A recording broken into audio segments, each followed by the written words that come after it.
Welcome to Samba Samba. Enjoy the video.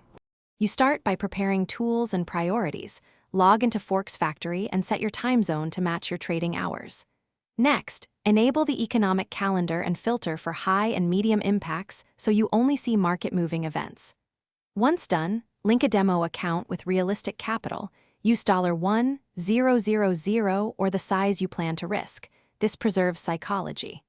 Finally, mark 3 currency pairs to watch and create a simple watch list. You need focus before you place the first order. You now build a trade plan using Forex Factory's calendar as your anchor. Note event time, expected impact, and consensus figures. Then, confirm the setup with market sentiment, forums, news threads, and technical levels on your chart. Look for confluence during session overlaps for higher probability.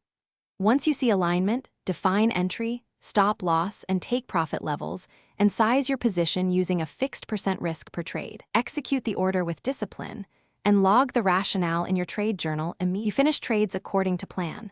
Close at your target or respect the stop loss. Only adjust if new, verifiable fundamentals emerge. After the trade, review it in your journal, record the entry reason, news influence, execution quality, and what you learned. Over time, measure win rate and expectancy. If performance is off, troubleshoot. Verify your time zone, calendar filters, and whether you experience slippage or news misreads. Make one change at a time so you can identify what actually improves results. Thanks for watching. Consider subscribing if we helped you.